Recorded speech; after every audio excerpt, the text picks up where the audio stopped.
New city, new room. Everything is technically fine, nothing is actually wrong. And yet there's this heavy, oddly specific ache sitting in your chest that has nothing to do with anything currently going wrong in your life.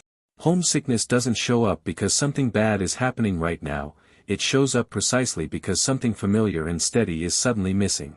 So what exactly is that feeling made of, underneath the surface? It's not really about the place. Psychologists point out that homesickness usually isn't really about missing 4 literal walls and a roof at all. It's about missing an entire invisible web of familiar routines, relationships, and predictability, all disappearing at once, the specific people, sounds, smells, and daily rhythms that quietly made a particular place feel safe, known, and entirely yours without you ever having to think about it consciously. Your brain treats it like a real loss. Brain imaging studies on homesickness show measurable activity in regions closely associated with distress and loss, patterns that overlap in meaningful ways with what shows up during actual grief.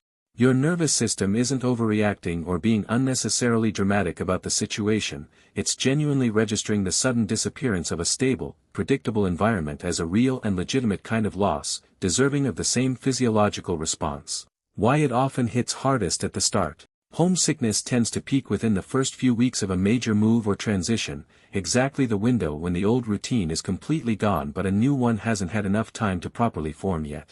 Researchers describe this as an unstable transitional gap period, and most people's symptoms noticeably ease once new anchors begin forming, a new routine, new friendships, a new favorite coffee spot, small stable pieces that slowly rebuild a sense of familiarity from scratch. Homesickness isn't just about physical distance. Interestingly, homesickness can strike even when someone hasn't actually gone anywhere physically at all. People sometimes describe feeling homesick for a version of a place, or a version of a relationship, that has simply changed over time, a childhood home that's been sold, a friend group that's drifted apart, or routine that no longer exists. This suggests the feeling is really about the loss of a familiar internal state, not strictly about geographic distance from a physical location. It's a sign of attachment, not weakness. Researchers increasingly frame homesickness not as a weakness, immaturity, or a failure to properly adapt, but as direct, measurable evidence of healthy emotional attachment. The people who feel it most intensely are usually, quite simply, the ones who built the deepest and most meaningful connections to the people, places, and routines they've temporarily or permanently left behind.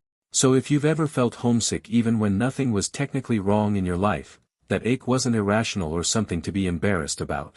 It was proof of exactly how much the life you left actually meant to you.